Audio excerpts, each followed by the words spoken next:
Chapter 1. 5 years earlier. 27th of September, 5 p.m.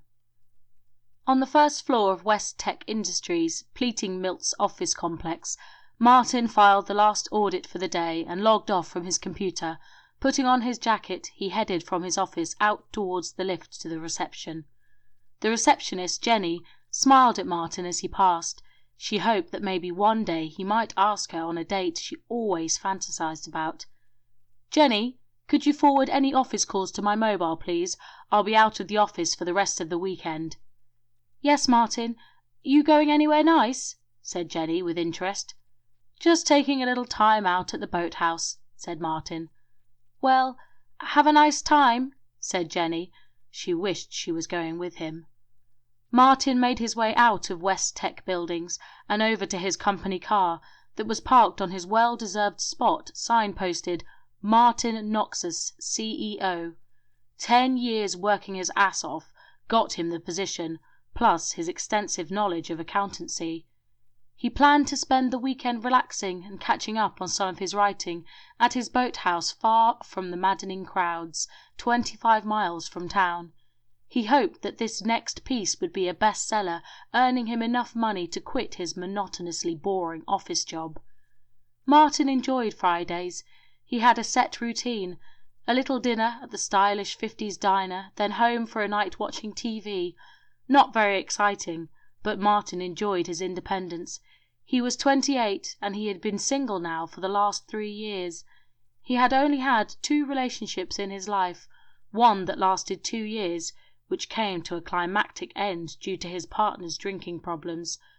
The other 2-year relationship came to a sudden end when Martin came home to find his partner tied to the bed, with the pool cleaner whipping her ass. Martin's heart had grown cold. He always seemed to pick up the broken women who treated him like a piece of shit. He turned the keys in his Escalade and started up the engine. There was a chill in the air, so he turned his heater on to its highest setting, circulating warm air around the inside of the vehicle. He turned out of the complex and headed over to the diner on Harcourt Street, only a 10-minute drive from the complex. He liked that place, the smell of the red leather seats, the delicious aroma of spicy fries and hamburgers. The place felt more inviting than the usual diners around town. Martin parked the Escalade in his usual spot just around the corner from the diner. He alighted from his car, pressed the remote key on his fob, activating his alarm. He flipped up his collars on his jacket. Turning the corner, the diner was now in view. Martin smiled at the homely-looking place. The fluorescent lights that illuminated made it stand out like a shrine. Stepping just from the curb, Duke's pawnshop now behind him, he noticed a gold locket lying in the road. Martin picked it up and examined it. He noticed the locket had a striking resemblance to one his mother had given him before her death. He looked around to see if he could see anyone looking for it. Only a few people were around, going about their business, none with any interest in the locket. Martin shrugged his shoulders and placed the locket in the pocket, and carefully crossing the road and through the doors of the diner. Chapter 2. "I hate this goddamn place anyway, Sarah. It's about time I moved from here. I can't find any work, the rent is way overdue. I don't want to ask my dad again, he's forever bailing me out," said Shelley. "Come and stay with me. There's an extra room, you know Brian won't mind," replied Sarah. "I don't want to cause you any bother by moving in with you both. Thanks for the offer, Sarah, but I've got to do this by myself. I'm 28 now, a big girl. I should be halfway into a great career." "You will be. I can see good things for you. We will have you married in no time, Shelley Denny," said Sarah humorously. Shelley laughed. "Thank you, Sarah.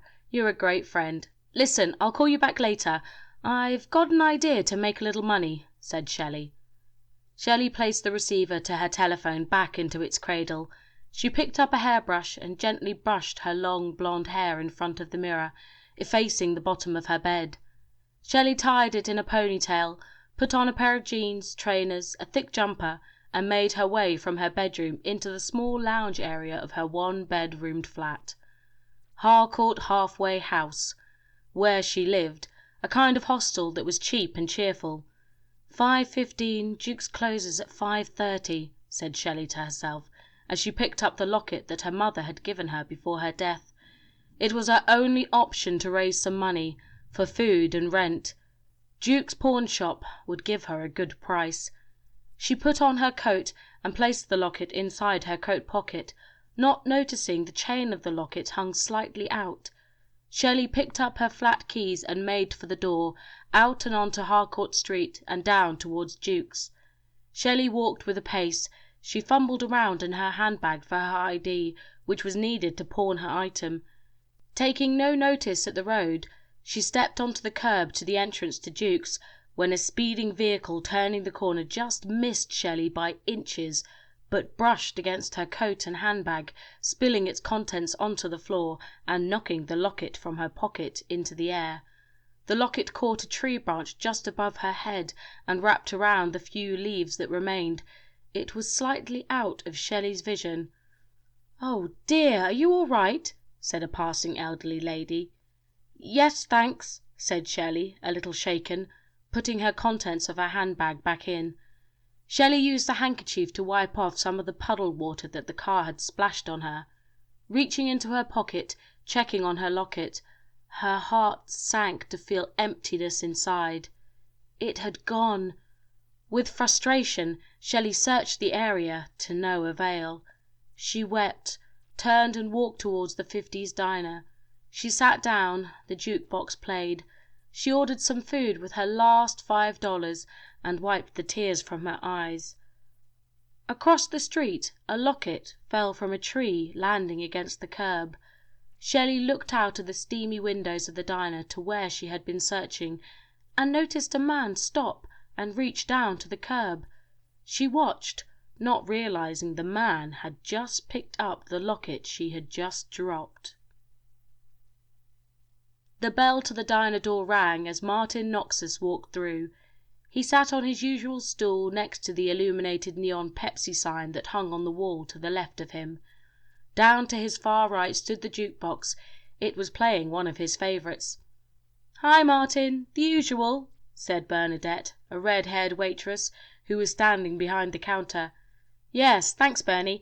No apple pie today, just the burger and shake, please," said Martin, smiling. "Sure," said Bernadette, now shouting the order to the grill chef in the kitchen behind her. Martin took out the locket from his pocket and looked over it once more, thinking to himself how much it looked like his mother's. He flicked open the locket and looked at the small picture inside. "Hey," said Shelley, who was sat next to the jukebox.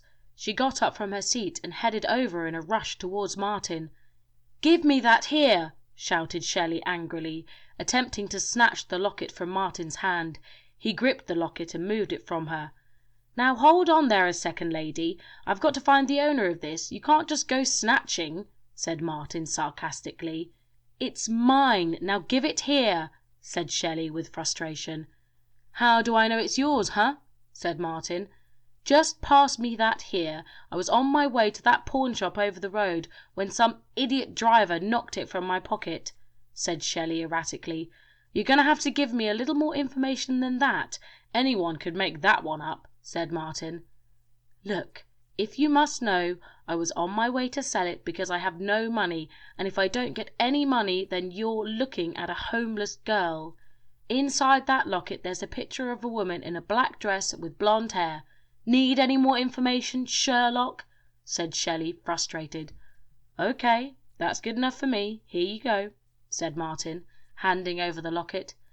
"Thank you," said Shelley insincerely, as she made her way back to her seat. Bernadette brought Shelley's order over. "Great, you found it," said Bernadette. "Yeah," said Shelley with a smile, as she put her locket, this time more safely, in her pocket. "What, I don't get a thank you, thanks for finding?" said Martin, now helping himself to the seat facing Shelley.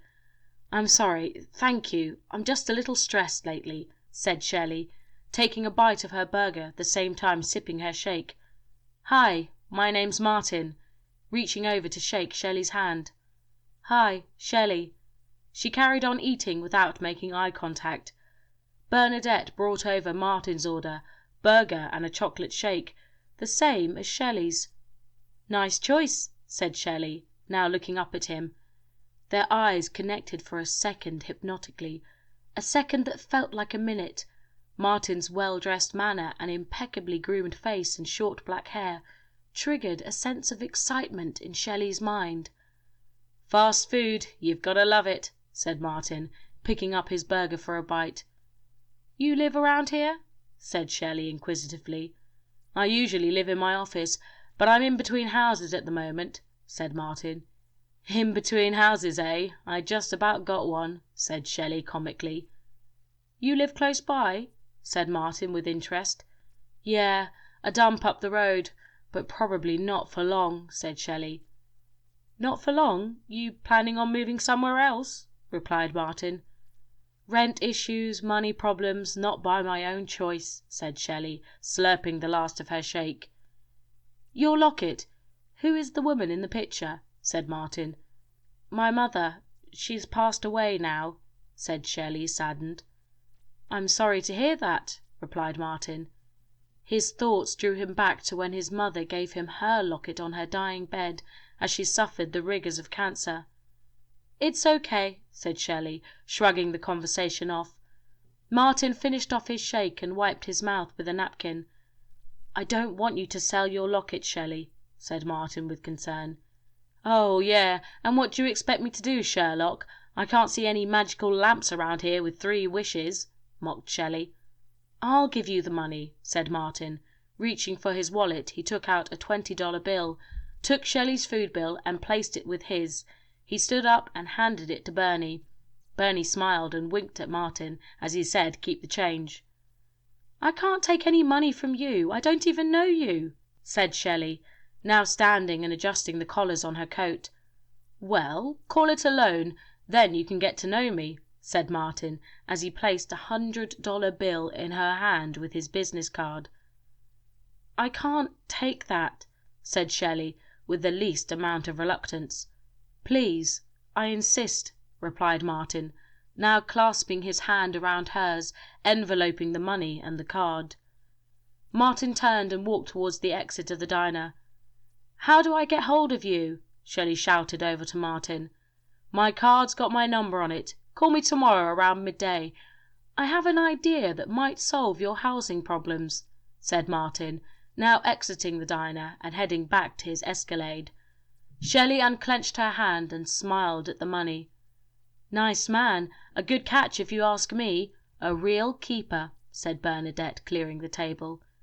Shelley smiled and put the money and Martin's card, this time safely inside her pocket, and made her way to the exit of the diner. Chapter 3.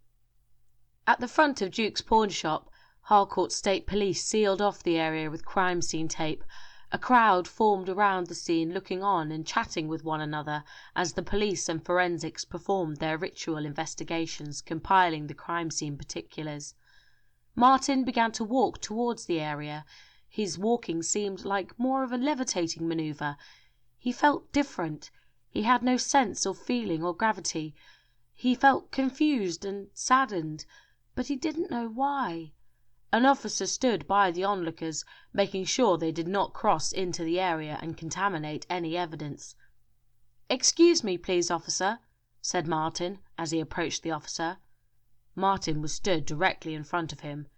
The officer did not hear his words. "Hello, officer," said Martin, a little louder now, waving his arms around. "Hey!" Martin reached out and touched the officer. There was a blinding flash as Martin visioned a set of memories that were not his, instantaneously remembering all the thoughts of the officer's life. The officer shrugged his shoulders and shivered a little. Martin was pushed back, the kind of way an energy would feel, positioning 2 positive magnets together, a force which repels forcefully. Everything seemed to freeze. Motions were minimal. Martin felt as if he were being torn apart, a gradual separation of atoms from his spiritual form. He snapped back quickly as the scene around him began to come back to normal speed. "You don't want to do that," said a man standing right behind him, dressed head to toe in a long black coat. "Can you see me?" said Martin, as he turned to see where the voice was coming from. "Of course I can," said the man. "What the hell is going on?" said Martin. A deep-bellied laugh came from the man, as his form quickly turned to a plume of thick black smoke, spiralling up towards the street-light. The bulb on the street lamp flashed out as the plume of black smoke disappeared within it with incredible speed. "We've got a robbery and a murder with this one, Sarge." "Okay, you got the victim's name?" Martin turned back towards the conversation he could hear. The officer holding down the crime scene was now talking to a heavily built, cigar-smoking, smartly dressed sergeant. The crowd's enthusiasm had now dissipated. Only the state officers were now present. "Paramedics just took him. Shotgun blast to the back. Nothing to do with the robbery. Mr. Martin Noxus, 28 years of age," said the officer, thumbing through his notes. Martin stood thoughtless, emotionless, listening, but finding it hard to contemplate that he had just heard an officer say that he was dead. If this was death, it was hell. The expectation of the so-called heavenly passing had not passed by Martin, although it had, for at the time of his killer's shot, his body had given up. The spiritual light had opened, but Martin's subconscious mind was not allowing him to pass. A heavenly passing into the light could only be achieved by fulfilling one's life on earth. Chapter 4. It was 11:50 a.m., the morning after the first meet with Martin. Shelley was feeling nervous about calling him. She had felt an instant attraction to Martin the moment her eyes met his in the diner. She paced around her flat, trying to build the courage to call. Shelley sipped the last of her coffee and shook her head to the annoyance of her neighbours above. A young couple with a baby were constantly arguing, meaningless bickering that was mostly just a barrage of obscenities at one another. Shelley picked up the telephone and dialed the number on the business card Martin had given her. She waited a short while before a woman answered. "Hello, West Tech Industries, Jenny speaking. How may I help?" "Hi, I'm trying to reach Mr. Martin Noxus, please," said Shelley. "I'm afraid he is away for the weekend. May I ask who's calling?" said Jenny. "Oh, it's just a friend. I can call him back, it's no trouble," said Shelley. "Is your name Shelley?" said Jenny. "Yes," said Shelley, puzzled. "Hi, Shelley. Martin asked me to give you his boathouse number," said Jenny with reluctance. A rush of jealousy swept through Jenny's body. She herself fantasized about going up to the boathouse with him. Martin had no idea that Jenny had strong feelings for him. The conversation was cut short as Jenny gave her the number. Jenny ended the conversation abruptly. Shelley dialed the number Jenny had given her. "Hi, Martin Noxus speaking." Shelley's heart skipped a beat just hearing his voice. "Hi, Martin. It's Shelley from last night. You told me to call about some housing solutions," said Shelley shyly. "Oh, hi, Shelley," said Martin. The sound of a powerboat's engine muffled the conversation a little. "Let me just turn this thing off," said Martin. "Sounds quite noisy where you are," said Shelley, excited. "Yeah, just been running the engine on the powerboat. She's been under wraps for the last 6 months. Thought I'd clear the engine. Anyway, how would you like to spend the weekend up here where I am?" "And where would that be, Sherlock?" said Shelley quizzically. "I'm up in the stanch Mere Woods. I got a boathouse up here. It's 25 miles from where you are. If you would like, I could come and pick you up in, say, an hour. This place could sure do with a woman's touch," asked Martin. "What about this money I owe you?" said Shelley, now even more excited. It seemed strange that one minute she was on the verge of homelessness and the next shacking up with a stranger. "Oh, what the hell," she thought. "Don't worry about the—" Martin could not finish his sentence before Shelley had jumped in with, "Yes, that's great. I'll pick you up in, say, an hour," said Martin, as he tied up the boat to the jetty. "Okay, an hour. Bye," said a now ecstatic Shelley, placing the phone back in its cradle and jumping around her room like a schoolgirl. Shelley went back to the phone and called Sarah. She had to tell her the bizarre event that had unfolded overnight. "Hi, Sarah, you're not going to believe this." Shelley ranted on the story to Sarah for half an hour before realizing she had to pack. Saying her goodbyes to Sarah and hardly listening to her advice on being careful, she grabbed the suitcase from the top of her wardrobe, threw it onto the bed, and started to pack.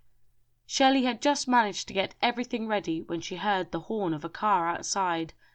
Pulling back the curtains, she looked to the street to see Martin standing beside the Escalade, smartly dressed in sportswear and baseball cap. He waved up. Shelley waved and signalled to him 5 minutes. Shelley opened the front entrance to the building and pulled her suitcase through. "Here, let me get that," said Martin. Shelley passed the case to him and watched as he put the case in the boot of the Escalade. Shelley felt mesmerised for a moment as she watched Martin flex his muscles in his tight T-shirt while placing the suitcase in the boot. "All set," said Martin, clasping his hands and smiling at Shelley. "I'm ready. I don't know what for, but I'm ready," said Shelley with a smirk. "You'll have a great time, trust me." Now opening the passenger door of the Escalade and waving Shelley to embark. Shelley got in, closed the door and clicked in her seatbelt. Martin started up the car and pulled off into the traffic, motorway bound towards the boathouse. Martin noticed the locket now back around Shelley's neck. "Looks good on you," said Martin, smiling at Shelley. "Yes, it makes me feel secure. Silly, but you know," said Shelley shyly. "I don't think it looks silly. Take a look in the glove compartment," said Martin mysteriously. Shelley clicked open the compartment in front of her and instantly noticed a locket that was exactly like hers. She picked it up and examined it, shocked with its identical features. "Oh, that is so strange," said Shelley, holding both lockets at the side of each other and looking at Martin, mystified. "I know. I'm quite a sceptic person when it comes to the supernatural, but this has taught me a little about fate," said Martin humorously. Shelley laughed and put the locket back in the glove box. The hour to the boathouse seemed like 10 minutes. Great conversation flowed along the way, filled with laughter. Shelley's stomach was filled with butterflies. Martin seemed perfect. The wheels to the Escalade crunched on the stony driveway on the approach to Martin's boathouse. Shelley looked astonished at the surroundings. "You like it?" said Martin confidently. "Oh, Martin, this place is beautiful," said Shelley in awe. Martin grinned with prowess. He switched off the engine and got out of the car. Shelley followed him as he made for the wooden boathouse. A thick padlock kept the sturdy wooden door locked, not for a security measure, but mainly to stop forest animals from venturing inside. The perfect man, the perfect home. This was all too much, thought Shelley, as she walked through the door into the house. It was lovely. A real log fire blazed. The decor was simple yet homely. There was an array of faux fur rugs scattered around the furniture. "What would you like to drink?" said Martin, from over at the well-designed, self-made wooden cocktail bar. "Do you have a vodka and lime?" said Shelley. "Yep, coming right up," said Martin. Shelley made her way over to the fire and sat on the two-seater sofa. She looked at the fire and smiled, and totally bemused at this whole encounter. "Would you like ice?" said Martin sweetly. "Please," replied Shelley with a smile. She picked up a book that was on the table next to the sofa. "Did you write this?" said Shelley, intrigued. "Yes, it's an attempt at writing," replied Martin modestly. "Inside Accountancy. Nice title," said Shelley. "Just a bunch of numerical nonsense for the business heads," said Martin, now sitting down next to Shelley. "Sold many?" said Shelley, sipping her vodka. "Not yet. Still working on a publisher," said Martin, as he sipped from a bottle of Bud. There was a moment or so of silence. "This is so nice, Martin. I'm finding it hard to believe I'm here," said Shelley. "I'm glad you like it. So, tell me about yourself, Shelley," said Martin, as he took another sip of his beer. "Well, I grew up with my mother and father in Stanchmere, just a little cottage, for the first 8 years of my life. My father split from my mother, and I stayed with my father. My mother moved away after she had her affair. After school, I started college and worked part-time in various places.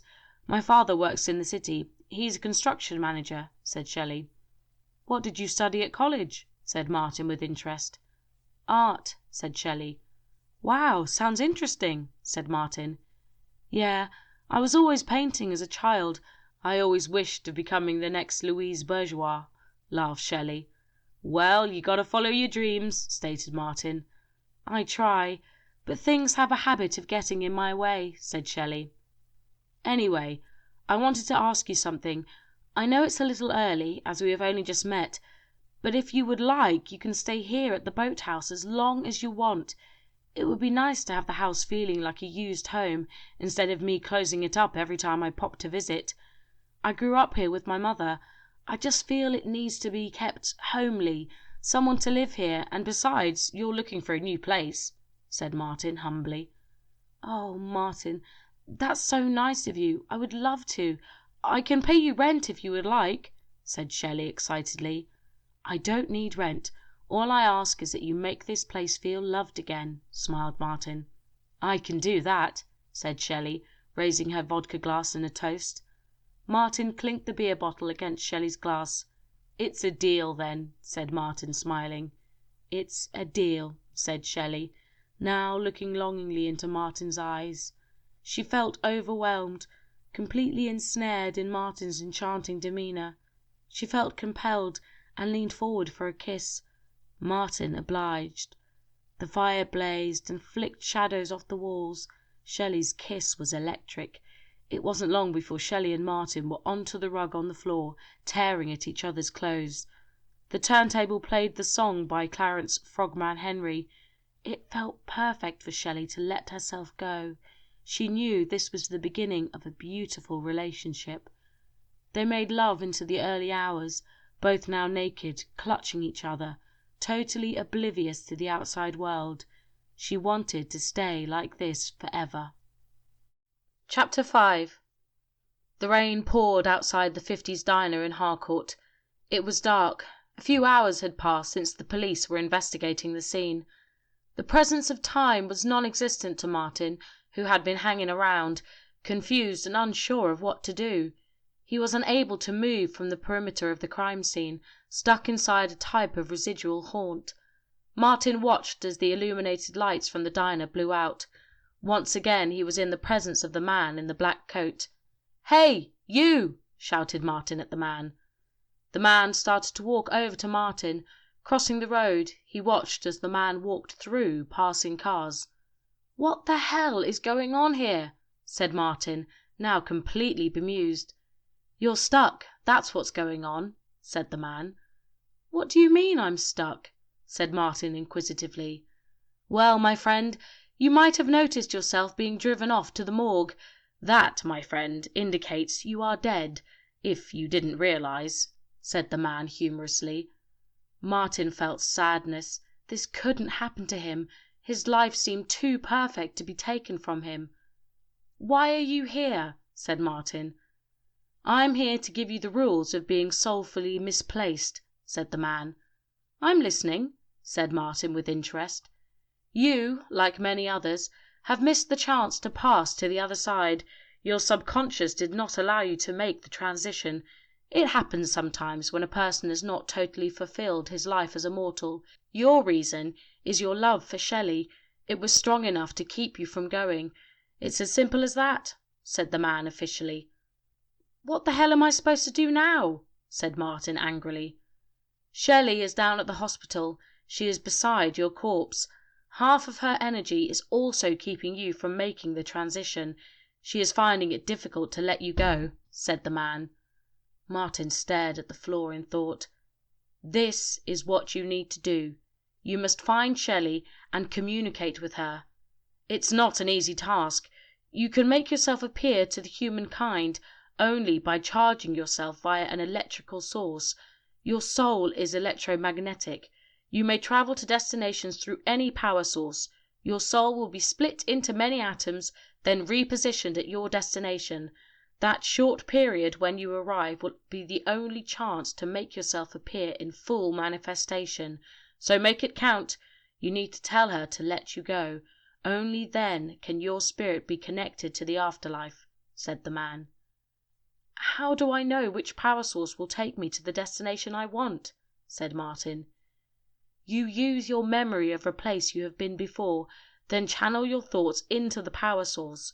Once you arrive, you are stuck inside that area until you pass through another source. Wherever you go, you have to make sure that it has a way out via another source. Oh, and another thing, never pass through a living being. Not only is it spiritually painful, you could end up living in that person's body. A kind of spiritual entrapment. The living call it possession." The man's figure shot up and into another streetlight, which sparked and popped out. "Wait!" shouted Martin. He could faintly hear the man's voice whisper the words, "Power travel, Martin," as he vanished. It seemed like forever, with no concept of time, spinning through many power portals. As quick as a flash, night turned to days. Martin was new to this and was finding it hard to control his travel, but he finally mastered it. He had been travelling around via numerous power sources, back and forth from his office to his boathouse, the diner, and a few other places his memory would allow.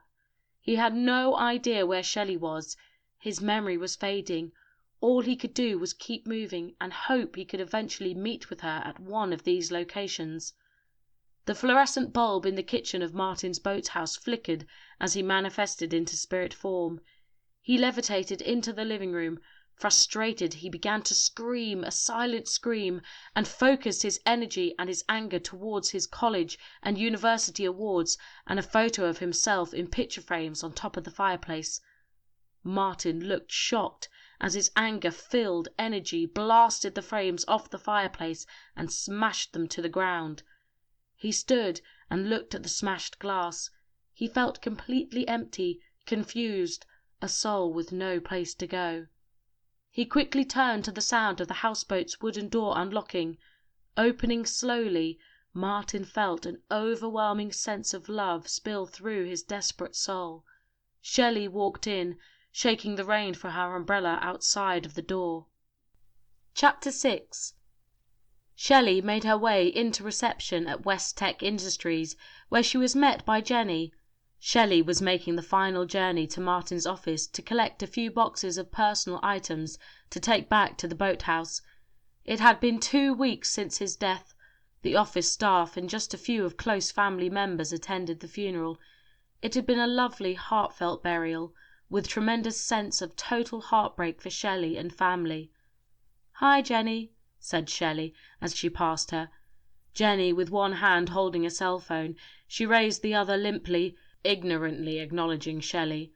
Jenny despised her. She blamed her for his death, a pretty little tramp leeching off Martin's wealth. Jenny's envy consumed her. She was not to know how soulfully compatible Shelley and Martin were for each other. Shelley grabbed the boxes and made her way back out. She didn't bother to wish Jenny goodbye. She seemed busy on the phone to see her anyway. Jenny sneered at her as she watched her leave. "There she goes, that fucking whore. 2 minutes she knew Martin, a bitch from the other side of the city, claiming all his wealth. Well, I will tell you something, Tracy. That wench isn't seeing the last of me. I think I'm due a little compensation for all the work I did for Martin. Not one mention in his will for me," Jenny rasped. "Oh, yeah, you think you can just ask her for a cut of the money?" laughed Tracy. A lazy trailer trash woman sat sipping brandy and smoking Lucky Sevens. Jenny Hemnan and Tracy Daxon were childhood friends. Jenny got the career and Tracy got the slacker life. "No, I'm going to go up to the boathouse and fucking demand the money, and you're going to help me," said Jenny.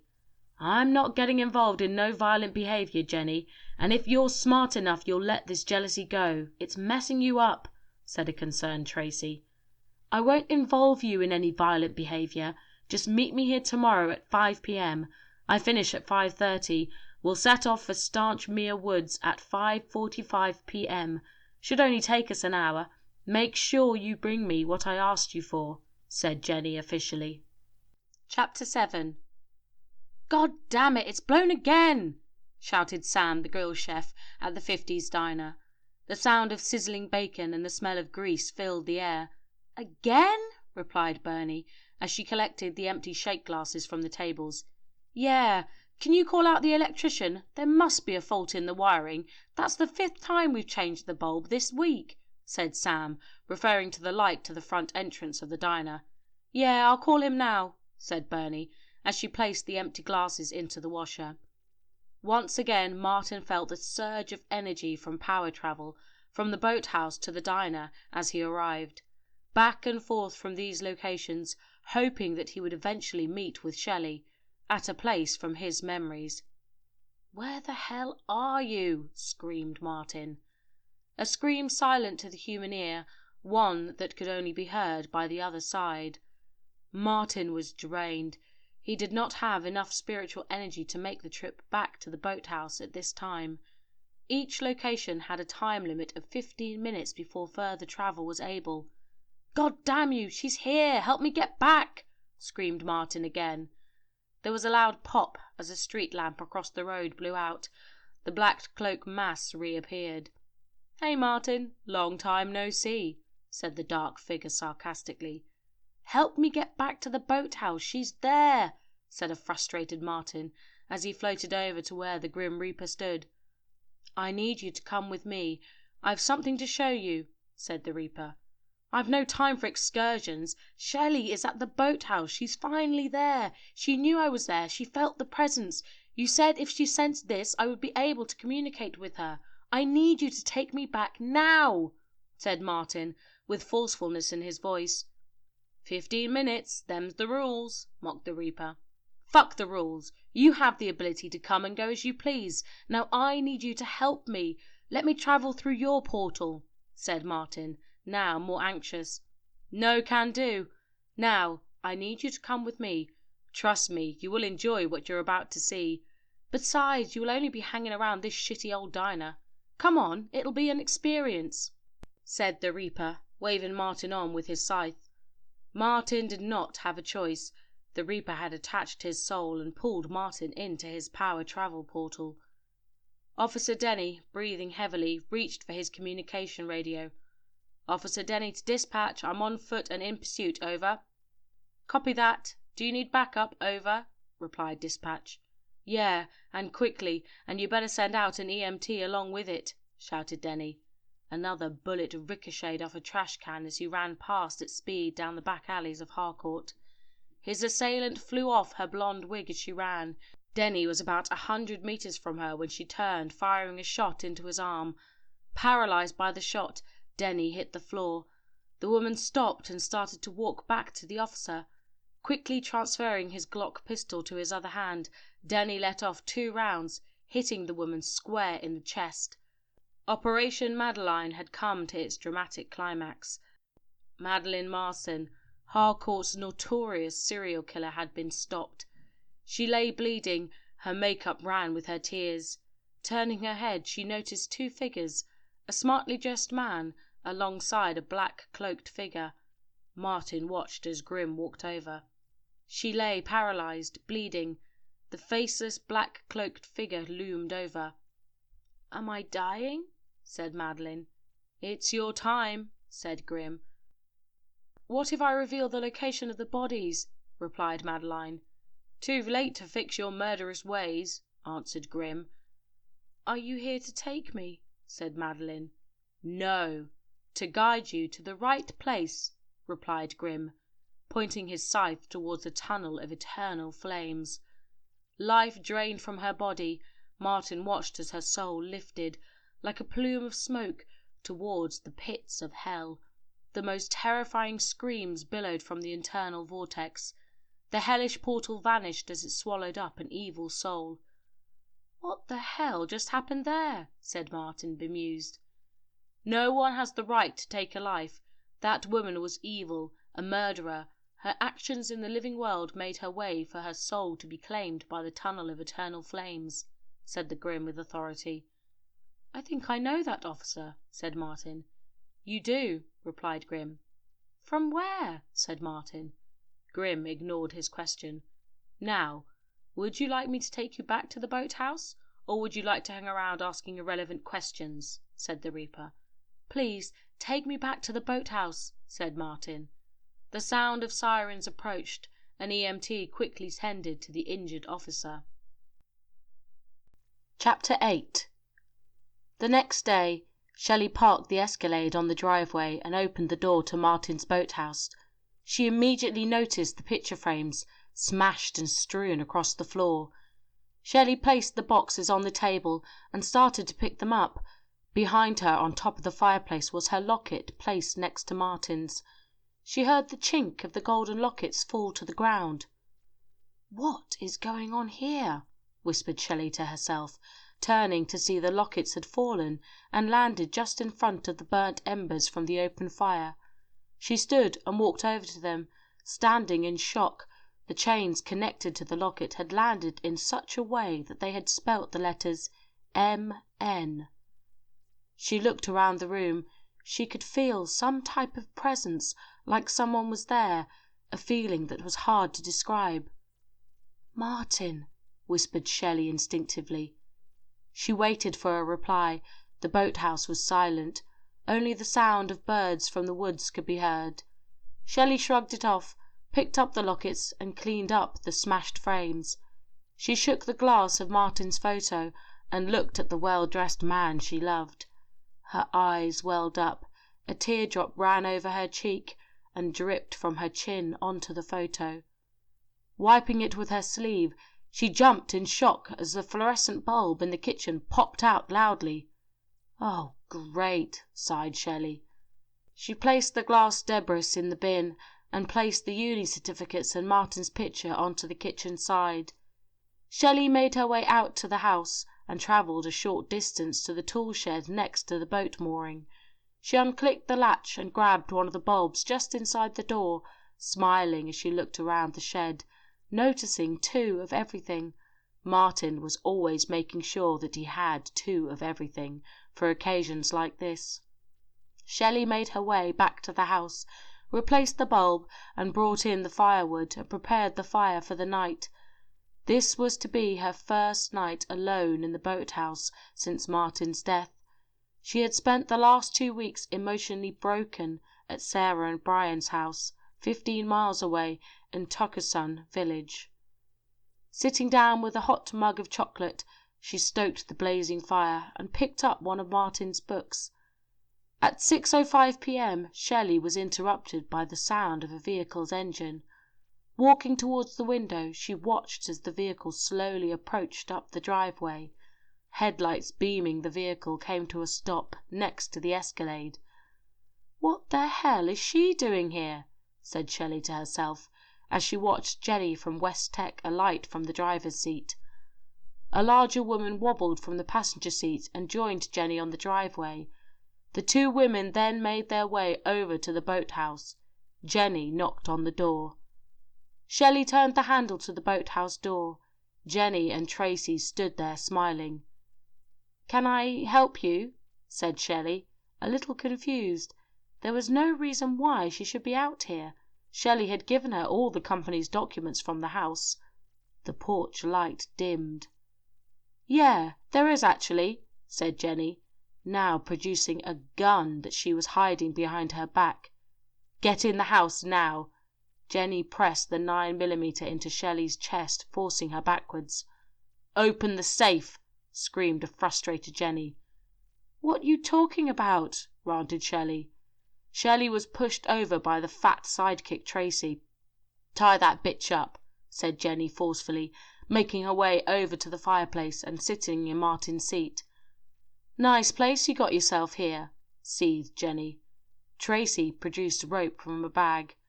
"What the hell are you doing?"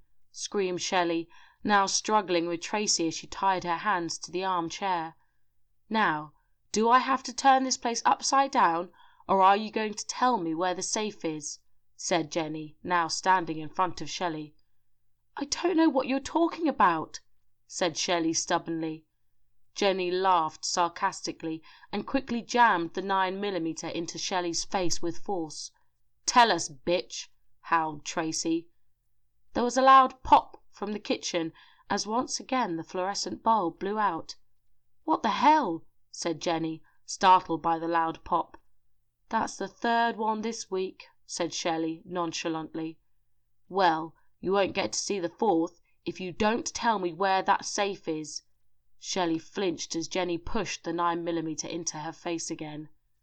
"How the hell do you think you're going to get away with this? Have you gone fucking crazy, Jenny?" said Shelley with frustration, unable to move. "Just tell her, bitch," said Tracy, slapping her across the face. "We're going to get away with it because you are going to commit suicide," said Jenny with a smirk. Tracy laughed. "It was all too much for you. You sat in the chair you're in now, with a picture of Martin in one hand and that shotgun that's in the corner over there in the other," said Jenny officially. "You're crazy," said Shelley. "Now, I'm not going to ask you again. Where is it?" screamed Jenny as she smashed the butt of the 9mm off the left side of Shelley's right eye. "It's over there, behind me, behind the portrait of Martin. God damn it, you fucking bitch," yelled Shelley as she absorbed the sharp pain. "See, that was easy, wasn't it?" said Jenny sarcastically as she walked towards the picture. "God, he was a handsome man," said Jenny, running her fingers over the painting. "Yeah, my man," said Shelley with anger. "I don't know what he saw in a slut like you," said Jenny with jealousy. Shelley sat half-conscious. Her eyes rolled as a trickle of blood rolled down her cheek. "Tracy, bring that bag over here," shouted Jenny as she pulled open the picture, revealing the combination safe. "Okay, number, Shelley," said Jenny. 2719721. Shelley stopped by the door to the house, flinging open on its own. Tracy and Jenny looked towards the empty doorway. "Close that fucking door, Tracy," shouted Jenny. Tracy walked towards the door. As she was about to reach the door handle, she was violently thrown backwards with force. "Jesus, what the—" Jenny looked over to Tracy, who lay on the floor like an upturned tortoise. "Get the fuck up, Tracy," shouted Jenny, waving the gun towards her manically. "Jenny, what the fuck? I didn't fall again. Something pushed me," said a terrified Tracy as she wobbled herself upright. Shelley was untying the ropes on her hands during the distraction. She smiled. She had a feeling this was something to do with Martin. Jenny marched over to Shelley and pointed the gun in her face and pulled back the trigger. "The rest of the numbers, Shelley," said Jenny manically. At that point, Jenny was shoved backwards with force, much more force than Tracy's blast. Jenny landed hard. The gun fell from her hand. Shelley untied the last of the ropes and made a dash for the gun. Tracy headed towards Shelley. Jenny shook her head, coming round from the fall. The sound of a shot echoed through the room. Tracy clutched her chest, looking down at a hole that streamed with blood from a 9mm hit. "You bitch!" screamed Jenny, now heading towards Shelley, clutching a flower vase. Shelley let off another shot. It hit Jenny in the forehead, expelling brain matter from the rear as the 9mm bullet exited. Jenny's body flopped to the ground. Shelley stood there, statuesque, in complete shock at what had just taken place. The boathouse started to shake violently as if some earth tremor had struck. Standing in the kitchen area was the spirit of Martin's mother, screaming. For the last 5 minutes she had screamed and watched Shelley's murder those girls, trying to get her attention, but she could not hear her from the spiritual dimension. She had drained her spiritual energy and was pulled back through the power travel vortex. Chapter 9. The sun shimmered off the window to Martin's boat. Shelley shielded her eyes as she walked towards it. "Did you put the fishing rods on the boat, baby?" said Martin as he locked the boathouse door. "Yeah, honey, also the bait," shouted Shelley as she got onto the boat. Martin jogged down the path to join her. "That's great, baby," said Martin, grabbing Shelley up close. He looked into her eyes. A slight wind blew through Shelley's hair. "I love you so much, Shelley," said Martin. "I love you too, Martin, more than you can imagine." Looking into each other's eyes hypnotically, they engaged in a kiss. Every time was like the first time they kissed. An unexplainable feeling ran through them each time they connected physically. Breaking from their emotional kiss, Martin ran his fingers through Shelley's hair. Shelley smiled. "Okay, baby, let's get this girl up and running," said Martin as he started the engine to the boat. "How long will it take to get there, baby?" said Shelley, leaning her head against Martin's shoulder. "About 15 minutes, honey," replied Martin. 10 miles up Stanchmere Lake lay Farolds Island, a deserted, uninhabited piece of land 300 meters in diameter with a sandy shore. Martin came to this place to concentrate on his writing away from the bustling crowds. He felt it would be a lovely place to take Shelley for a picnic. The heat from the sun beamed down onto the bright white painted starboard side of Martin's boat. Shelley lay on the bow in her bikini and sunglasses, soaking up the sun. Martin ran the back of his hand over his forehead, wiping off a layer of sweat. "Hey, baby, could you grab me a beer, please?" said Martin. "Sure, honey," said Shelley, as she got up and headed below. They sailed down Stanchmere Lake. Farolds Island was in view. "We're here, baby," shouted Martin. "Just a second."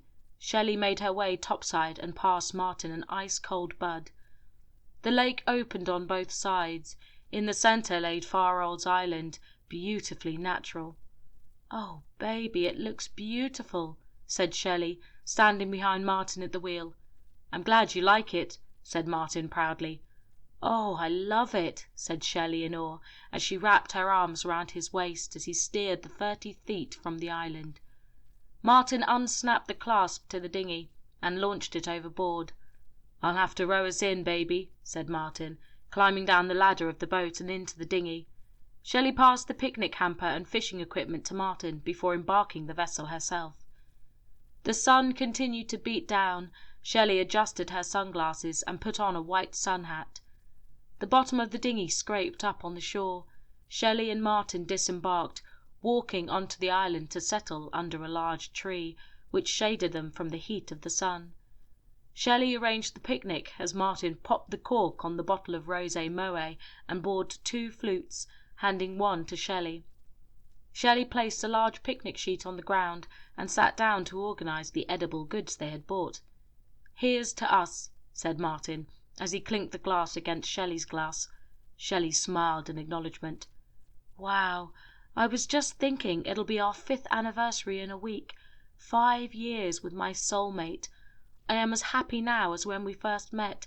You mean the world to me, Shelley.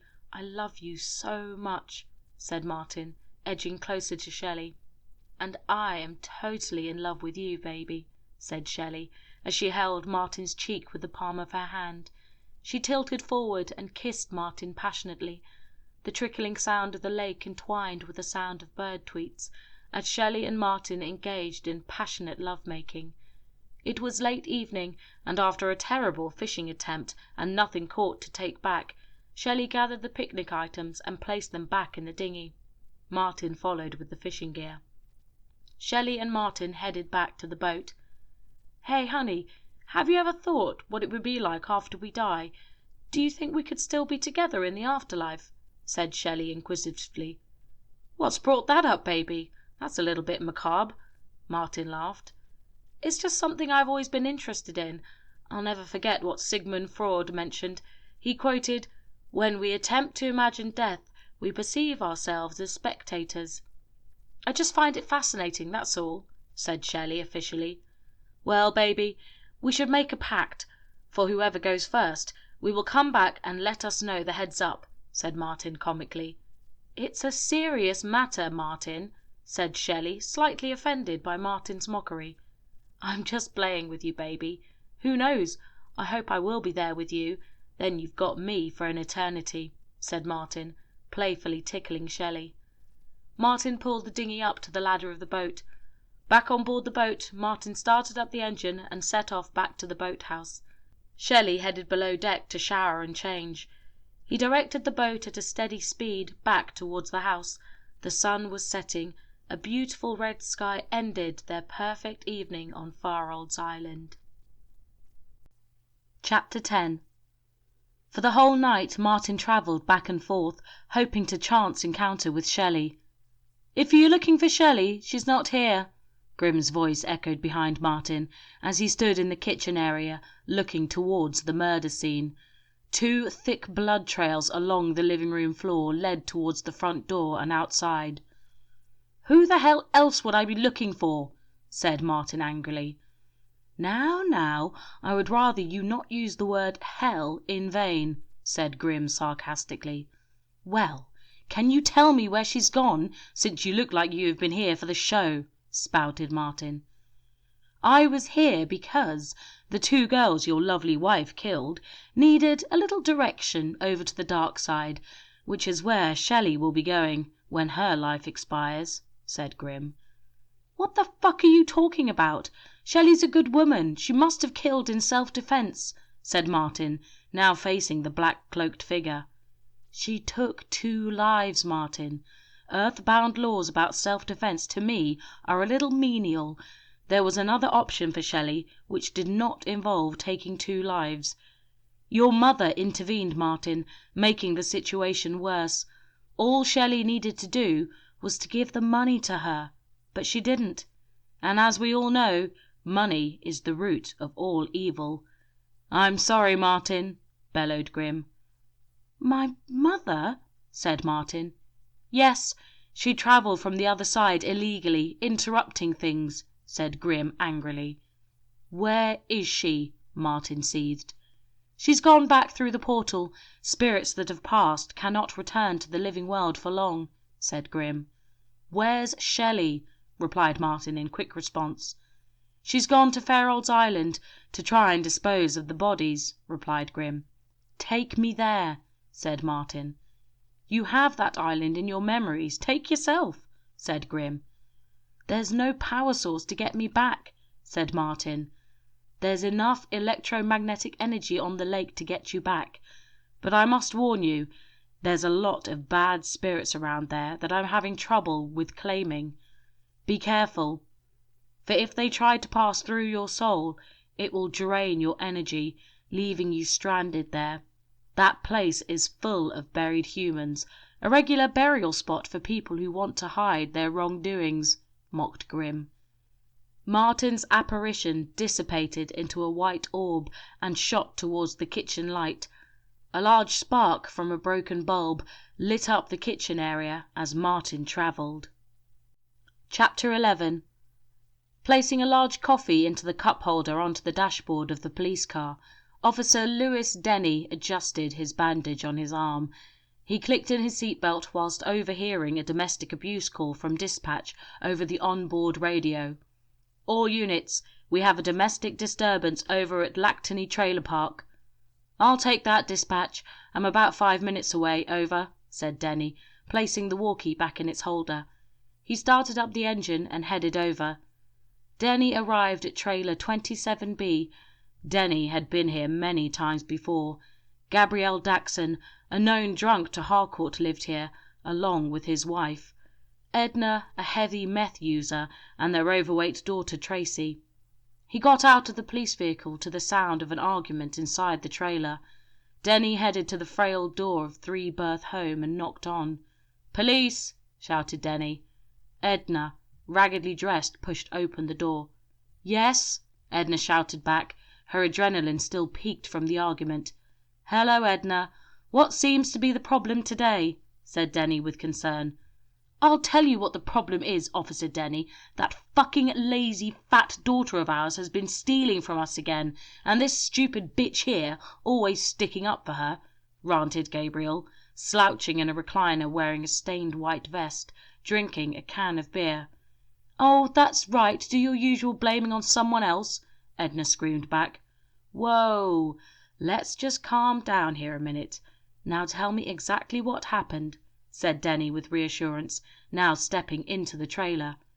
"Earlier on, I overheard a phone conversation she was having with that bitch of a friend she has.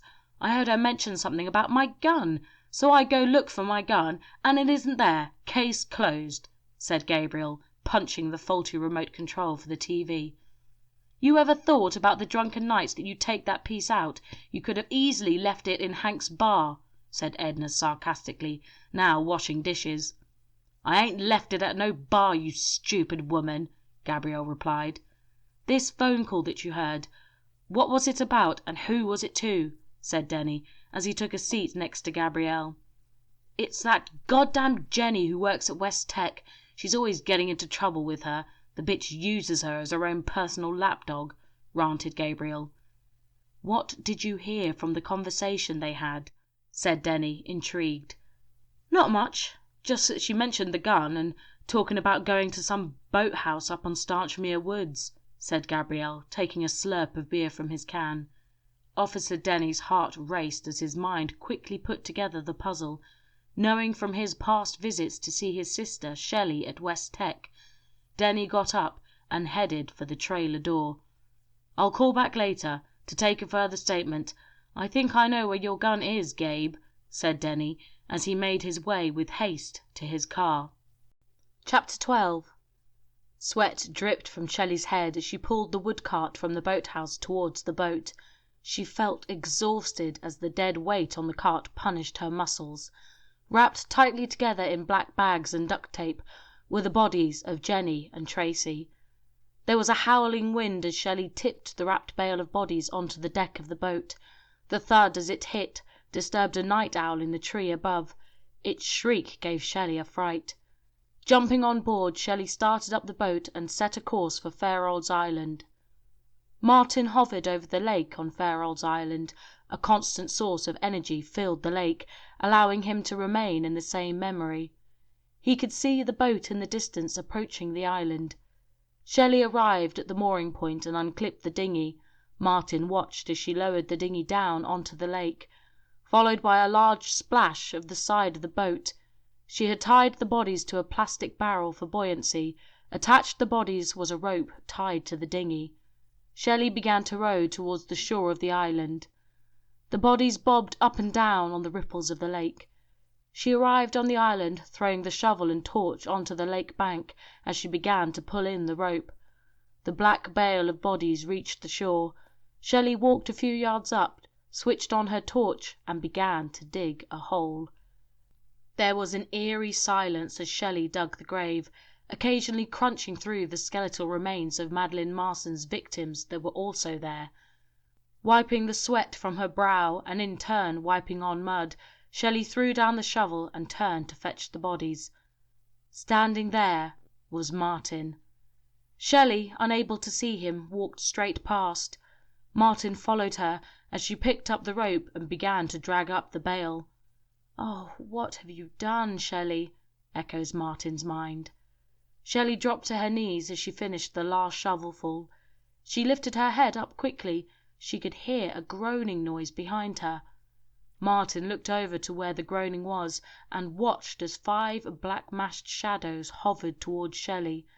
Heading to the lake, Martin charged himself with its energy. "Shelley, get out of here!" A shout so strong, so full of emotion, it broke through the spirit dimension and into the living. Shelley jumped to her feet as she heard the sound of Martin's voice. "Martin, is that you?" shouted Shelley. The groaning became louder as Shelley quickly made a dash for the dinghy. Martin hovered from the lake and intervened between Shelley and the shadows. She quickly got into the dinghy and started to row towards the boat. There was a blinding flash. Over on the island, as Shelley boarded the boat, she watched as a giant illuminated orb shot skywards. She started up the boat in a panic, setting a course back to the boathouse. Over on the island, Martin's soul had become trapped, drained of his energy. The 5 shadows now became 4. One had drained enough energy to power travel to the other side. The other 4 locked on to Martin's apparition and continued to sap his remaining energy. A second illuminated orb shot towards the sky. Another shadow made the transition, leaving 3. Slowly, Martin's soul was being sucked away.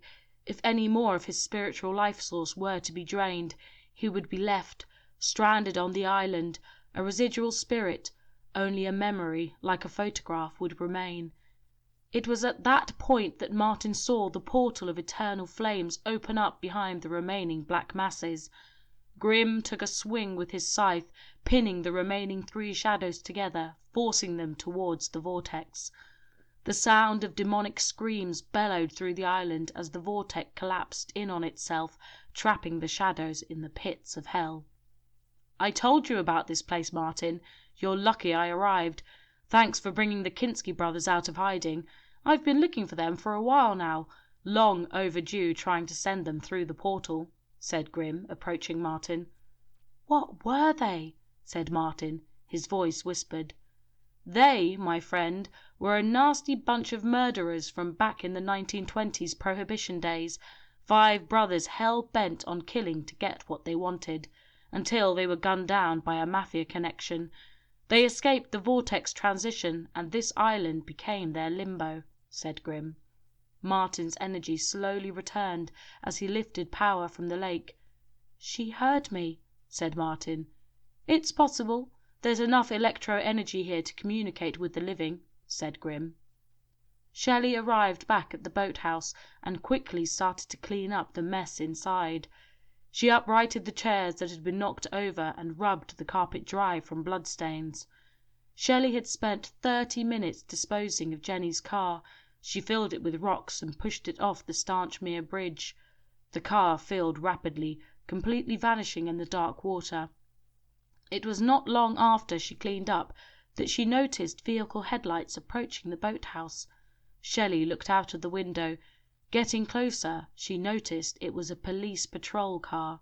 She quickly jumped back in a panic, hoping she was not seen. How could this be? No one had seen me move the bodies, or even the actual crime, thought Shelley. There was a knock on the door. She couldn't ignore it. Shelley calmed herself and answered it. "Hey, sis," said Officer Louis Denny. "Oh, what do you want, and what are you doing driving up here in a squad car?" said Shelley angrily. "Nice to see you too. My car is in the garage. That's why I'm driving that," said Louis. "Louis, I've not got the time to have visitors tonight. Can we rain check?" said Shelley, with haste.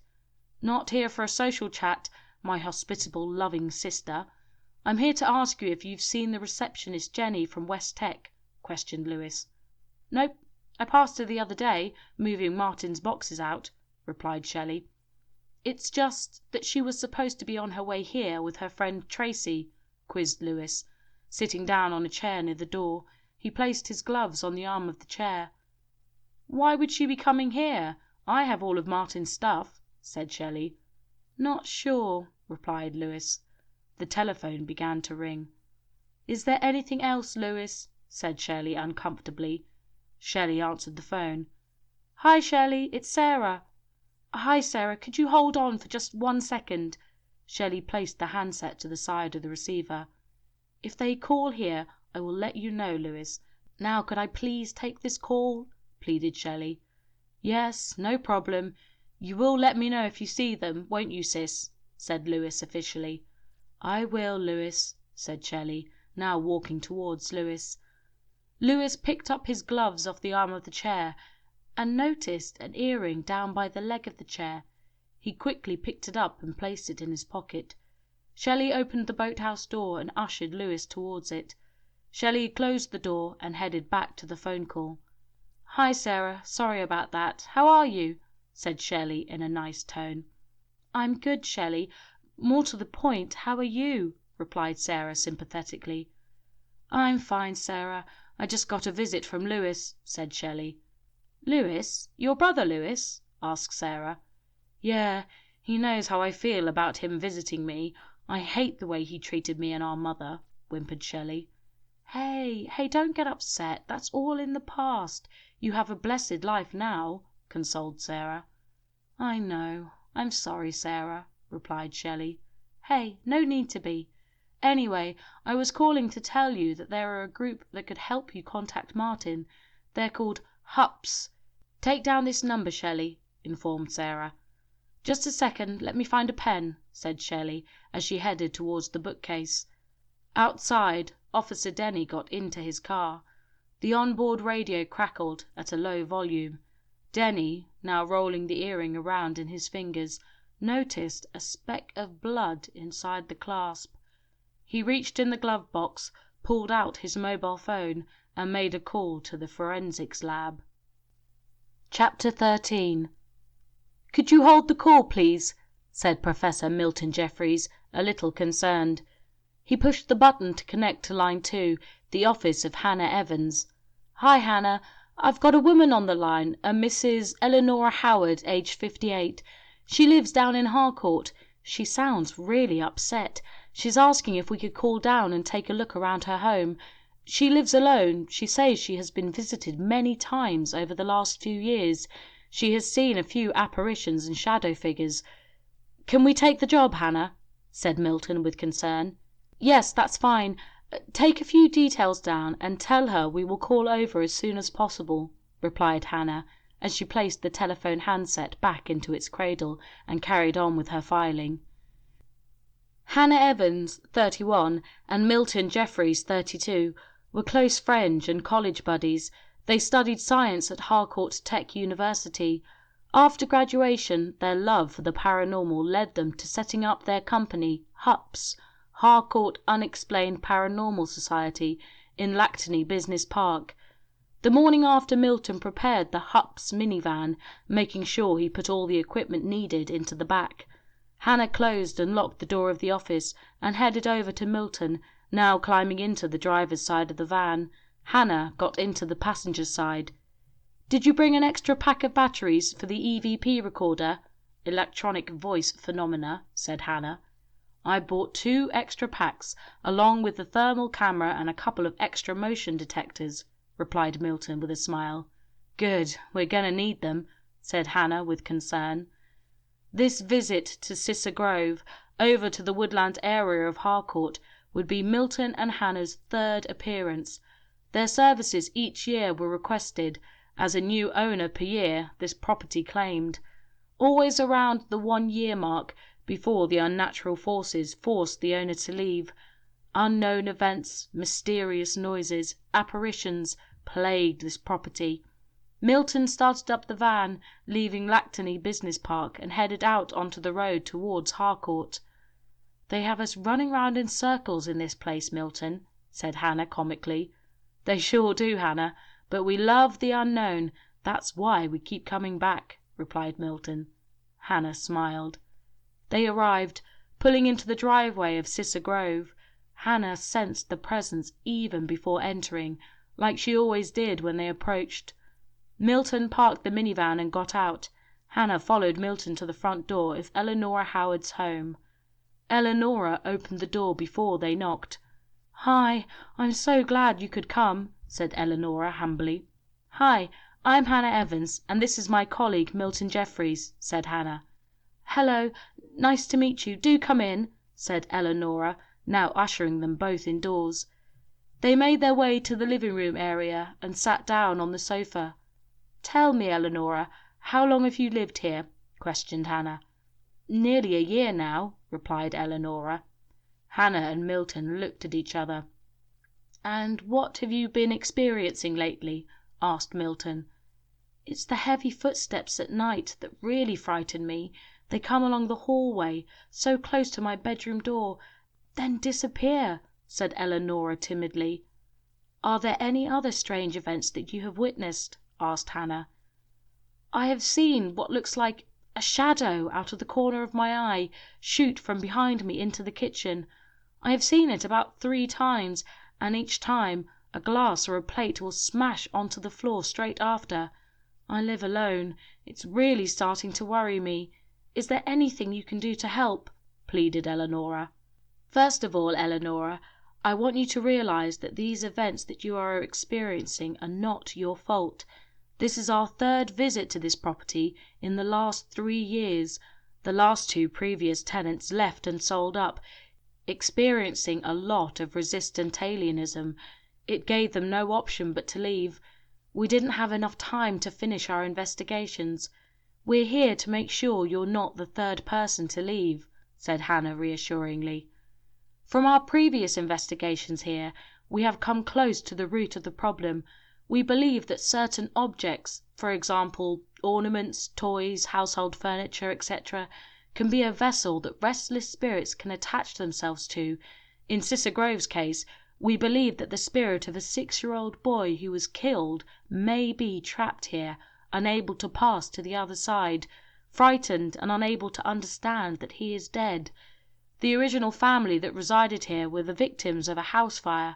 Mother, father, and child were all killed.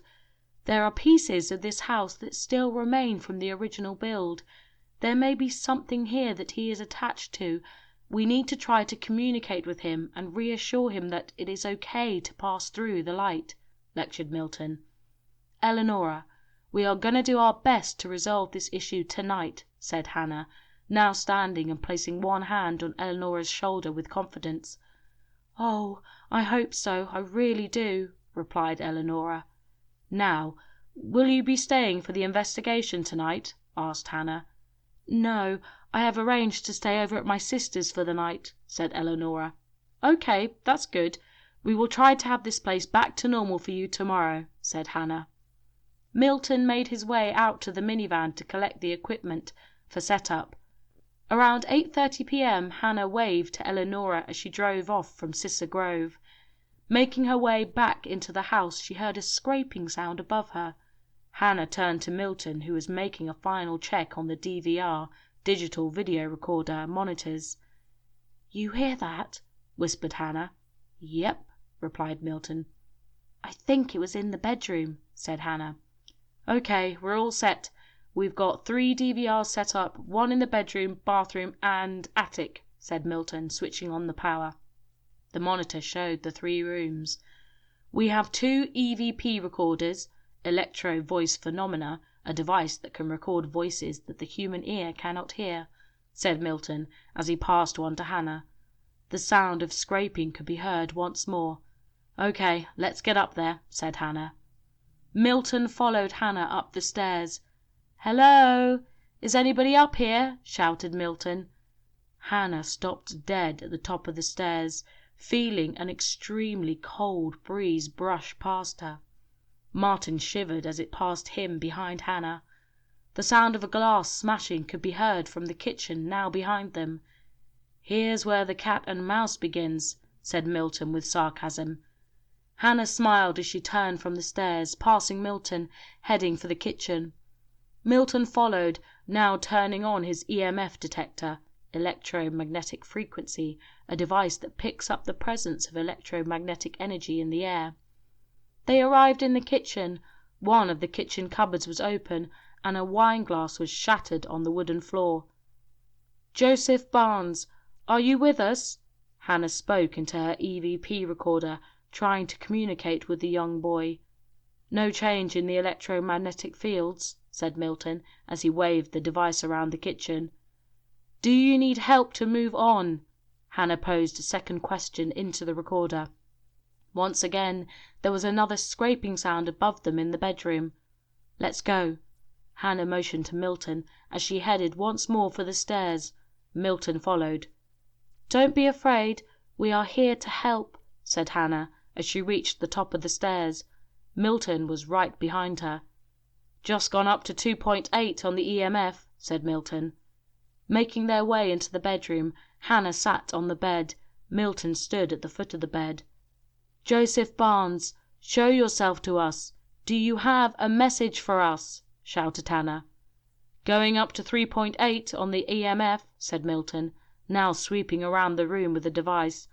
The wardrobe door swung open, followed by a child's scream. The lights flickered. "Dropping down to 1.8 on the EMF," said Milton. There was an air of silence. Hannah stopped the recorder, rewinding it to the beginning of the recording. They were astonished to find a low voice, a child's voice, came through. 4 distinct words. "Please help. More energy."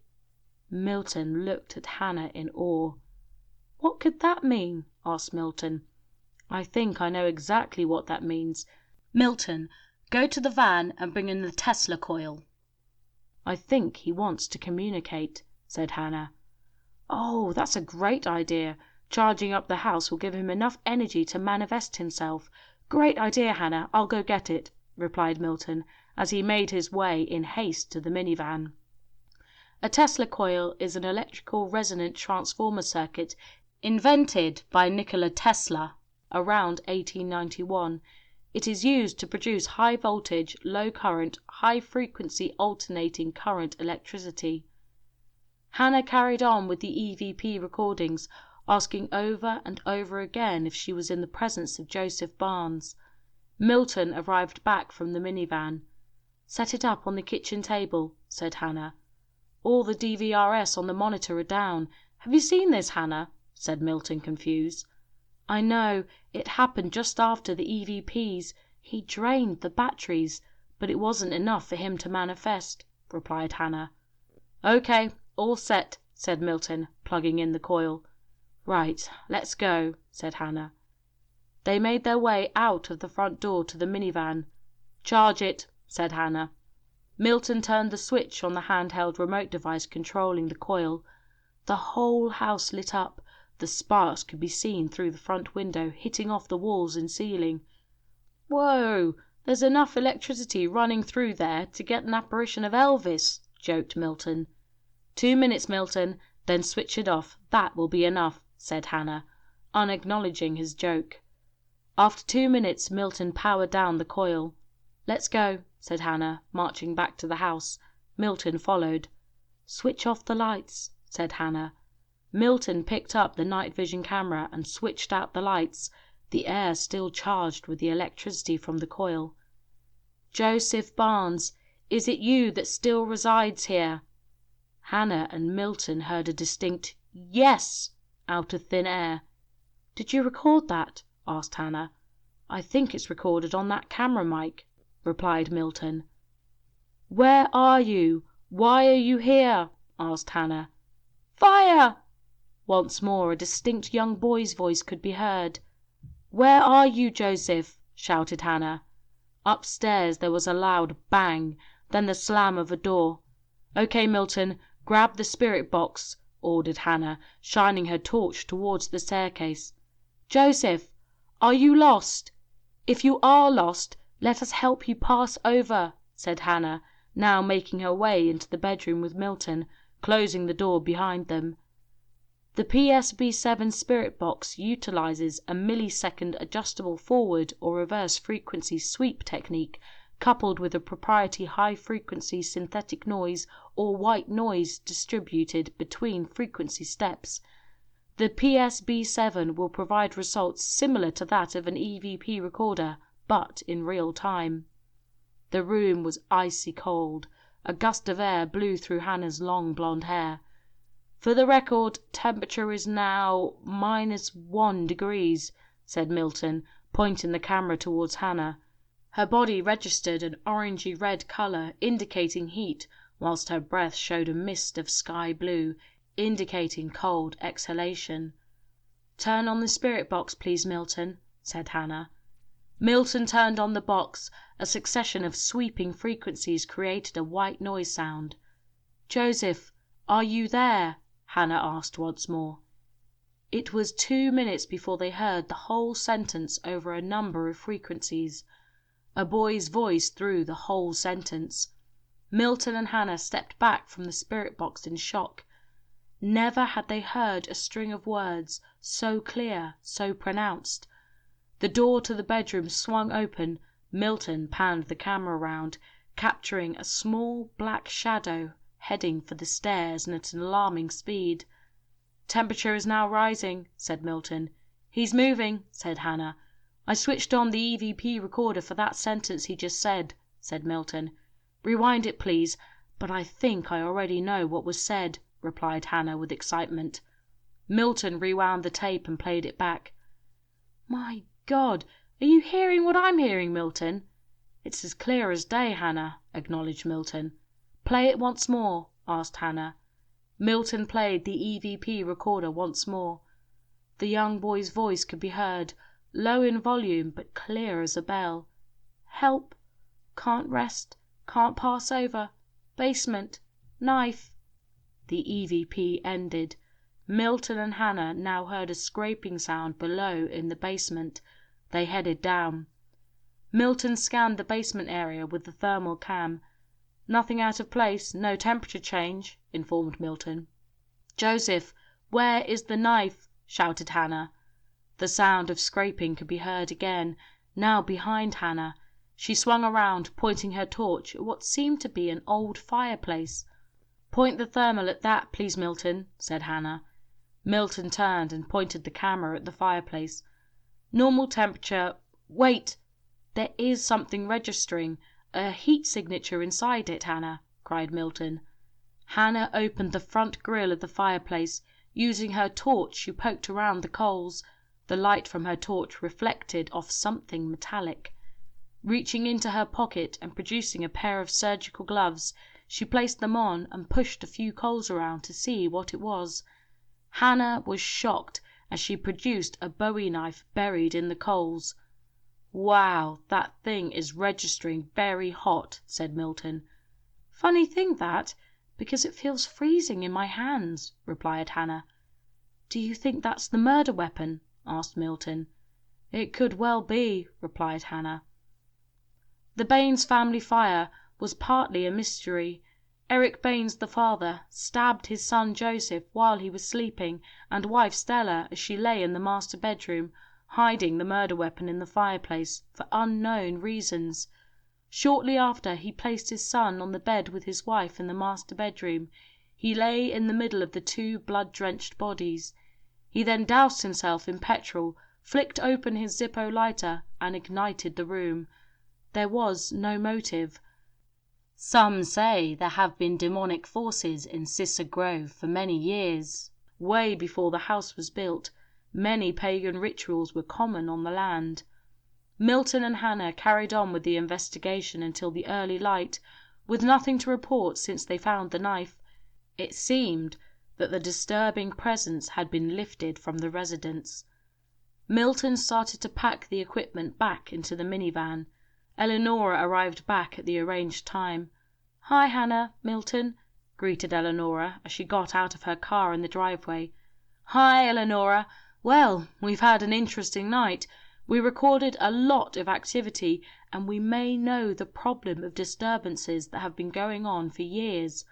Hannah reached into her handbag and produced the knife in a plastic wallet.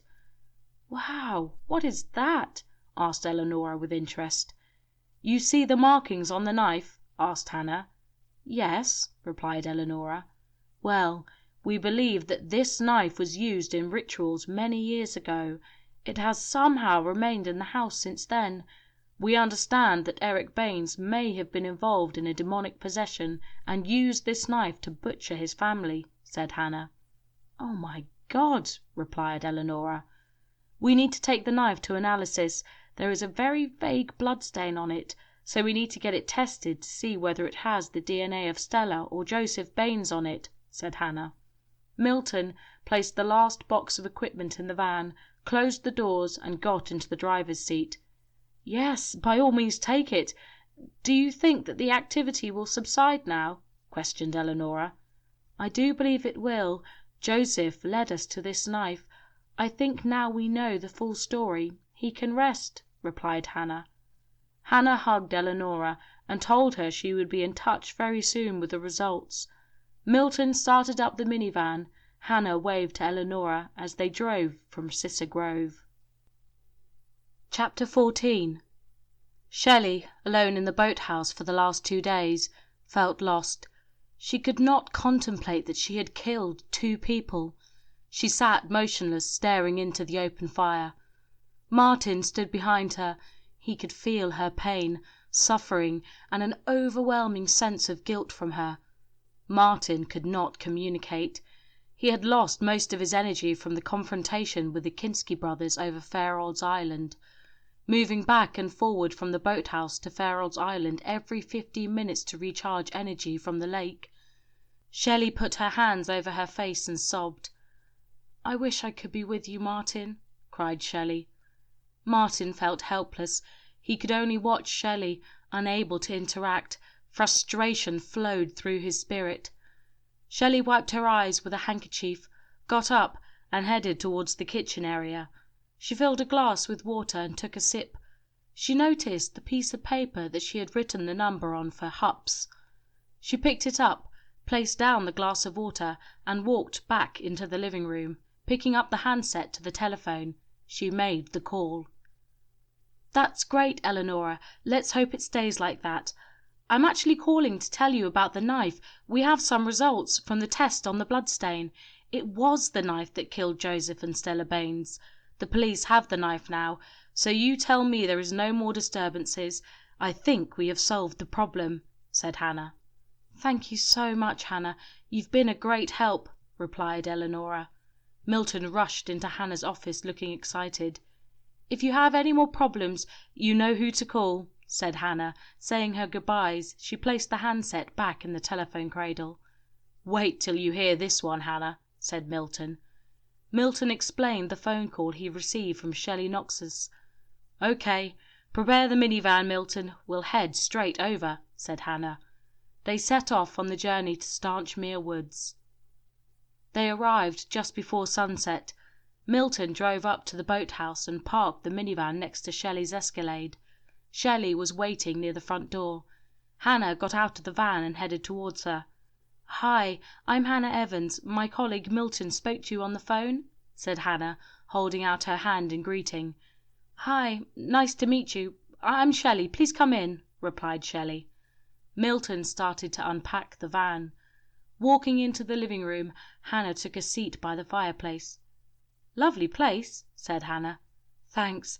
It was my late husband's home," said Shelley, bringing a pot of tea from the kitchen. "Ah, yes, Martin, I believe," replied Hannah.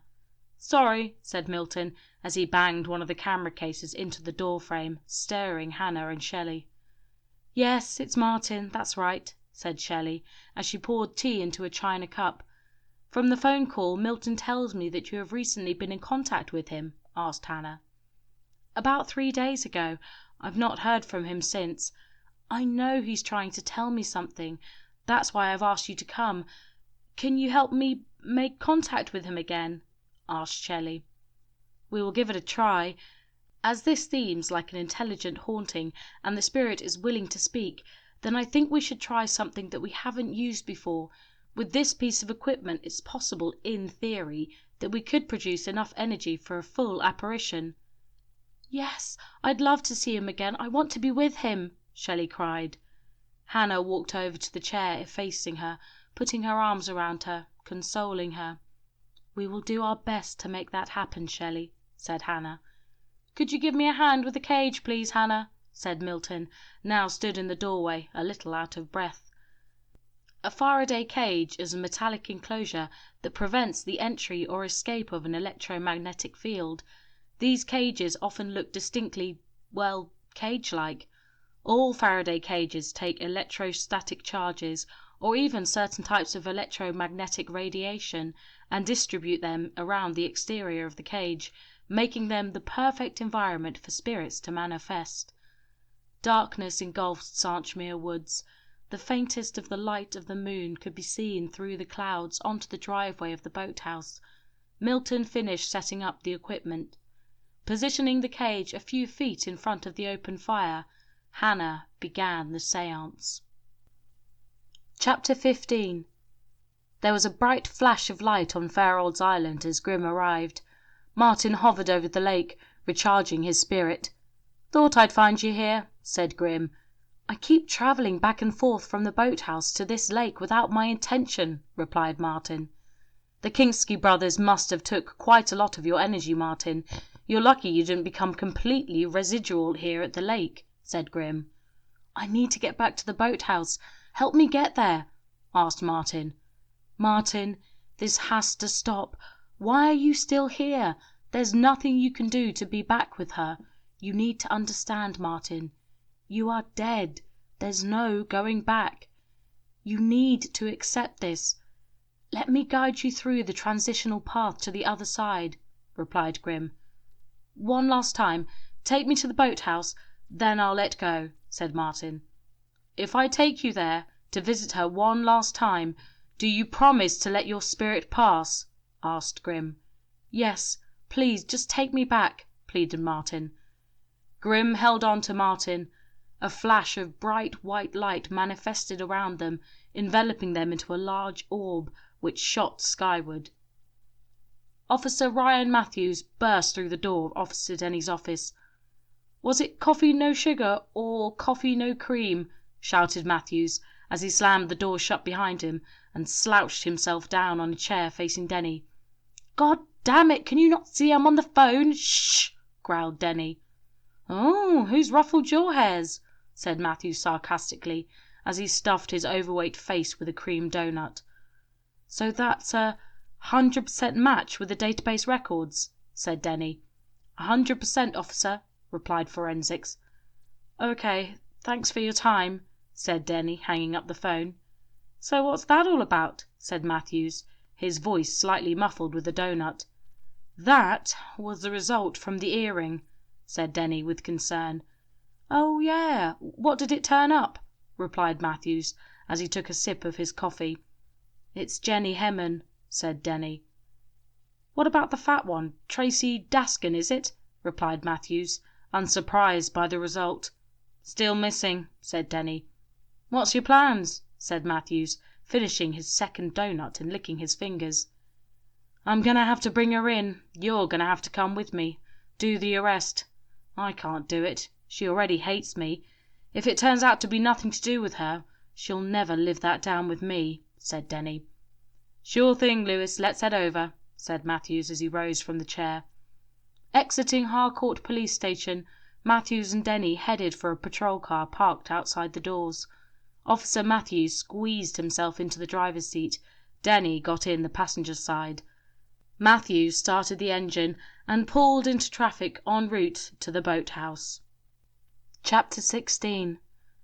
After 15 minutes into the séance at the boathouse, they had no response.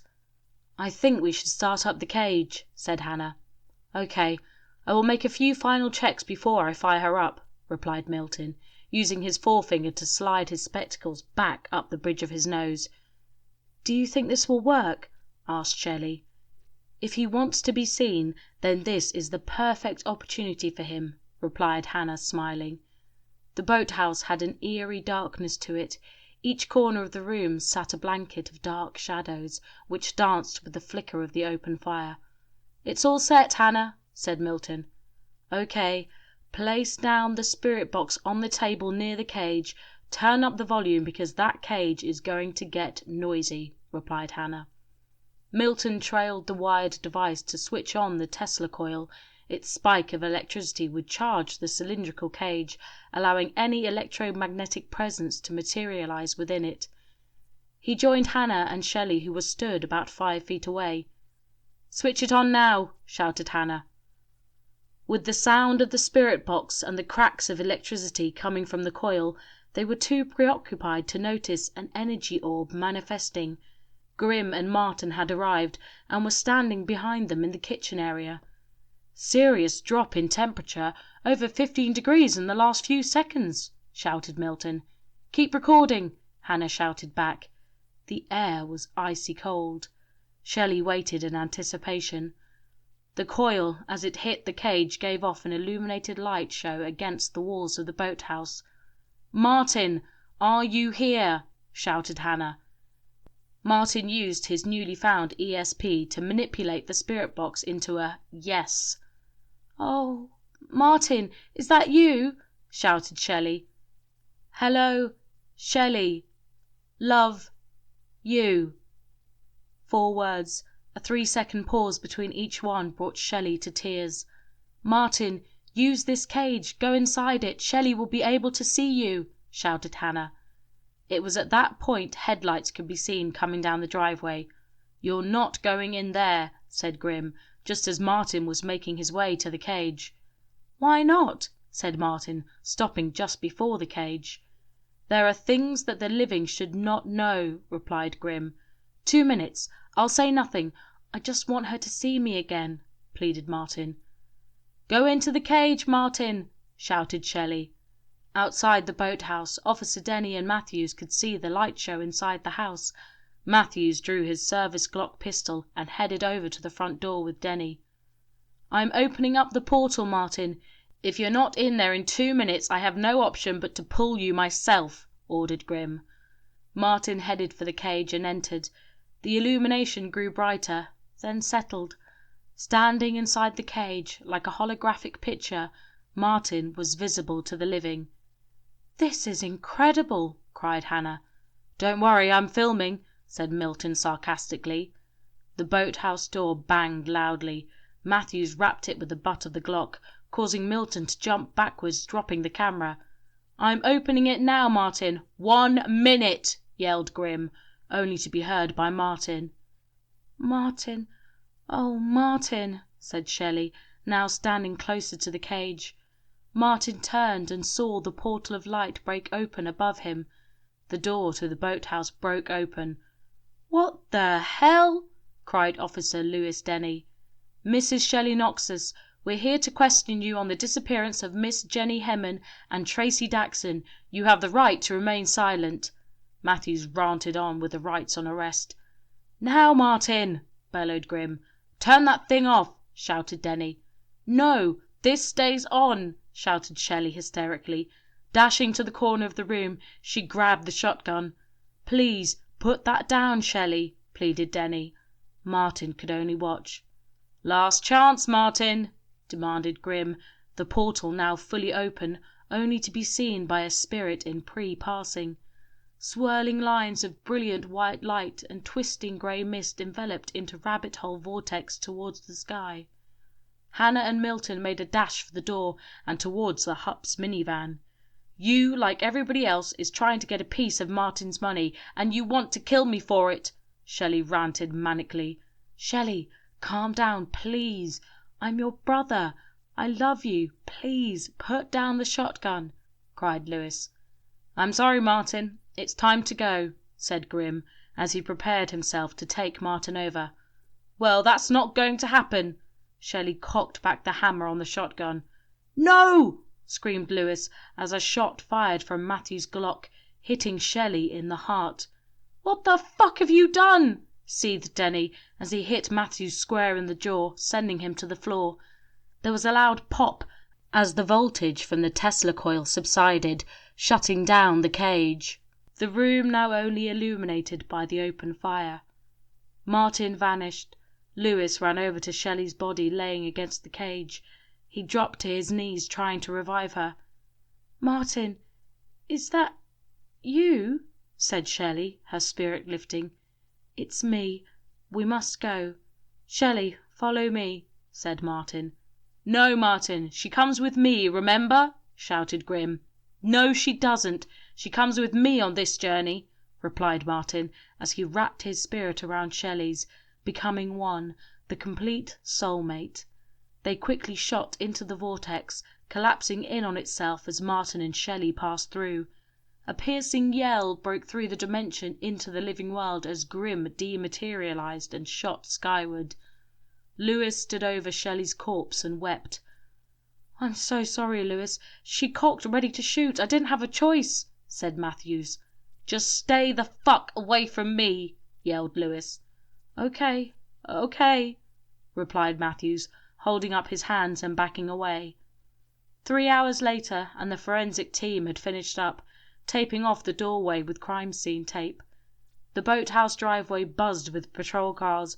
Blue flashing lights flickered through the woods. As they set off, it had been a long night trying to explain what was going on. Denny and Matthews took down the statements. It left a few of the other officers baffled. Silence fell in and around the boathouse. The chaos had subsided. Shelley was back with Martin. A couple who should never have been so unfortunate, never have been separated, were now together for eternity. There was a loud click in the silence of the boathouse as Martin's old Crosley portable suitcase turntable dropped down a vinyl onto the mat. The arm turned, dropping the needle into the groove of the record. Their song bellowed, echoing into the woods.